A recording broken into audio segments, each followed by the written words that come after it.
Welcome to job K 24 news Kannada. ವಿಮಾನ ನಿಲ್ದಾಣಗಳ ಪ್ರಾಧಿಕಾರ ವತಿಯಿಂದ ಹಲವಾರು ರೀತಿಯ ಹುದ್ದೆಗಳಿಗೆ ಕಾಲ್ಫಾರ್ಮ್ ಆಗಿರುವಂಥದ್ದನ್ನು ನಾವಿಲ್ಲಿ ನೋಡ್ತಾ ಹೋಗ್ತೇವೆ. ಮೊದಲನೆಯದಾಗಿ ನೇಮಕಾತಿ ಇಲಾಖೆ ವಿಮಾನ ನಿಲ್ದಾಣಗಳ ಪ್ರಾಧಿಕಾರ.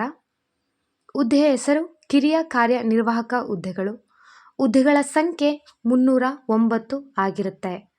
ವಿದ್ಯಾರ್ಹತೆ ಬಂದರೆ ಭೌತಶಾಸ್ತ್ರ ಮತ್ತು ಗಣಿತದೊಂದಿಗೆ ವಿಜ್ಞಾನ ಪದವಿ ಅಂದರೆ BSc ಪಡೆದಿರಬೇಕು ಅಥವಾ ಯಾವುದೇ ವಿಭಾಗದಲ್ಲಿ ಇಂಜಿನಿಯರಿಂಗ್ ಪದವಿ ಪಡೆದಿರಬೇಕು ಮತ್ತು ಭೌತಶಾಸ್ತ್ರ ಮತ್ತು ಗಣಿತವು ಅಭ್ಯಾಸ ಮಾಡಿರಬೇಕಾಗಿರುತ್ತೆ.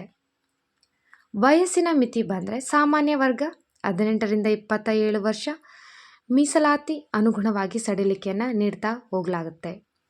ಸಾಮಾನ್ಯ ವರ್ಗ ಅಥವಾ OBC ಅಭ್ಯರ್ಥಿಗಳಿಗೆ 1,000 ಅರ್ಜಿ ಶುಲ್ಕ ಇರುತ್ತೆ. SC ST ಮಹಿಳೆ ಅಥವಾ ಅಂಗವಿಕಲ ಆಗಿರುವಂಥವರಿಗೆ ಶುಲ್ಕದಲ್ಲಿ ವಿನಾಯಿತಿ ಇರುತ್ತೆ.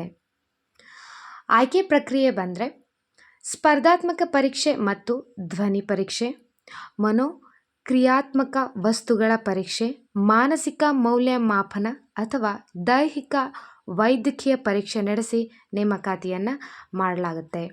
ಅರ್ಜಿ ಸಲ್ಲಿಸಲು ಪ್ರಾರಂಭದ ದಿನಾಂಕ ಏಪ್ರಿಲ್ 25 ಮತ್ತು ಕೊನೆಯ ದಿನಾಂಕ ಮೇ 24 ಆಗಿರುವಂಥದ್ದಾಗಿದೆ. ಅಧಿಕೃತ ವೆಬ್ಸೈಟ್ ಈ ರೀತಿ ಇರುವಂಥದ್ದಾಗಿದೆ.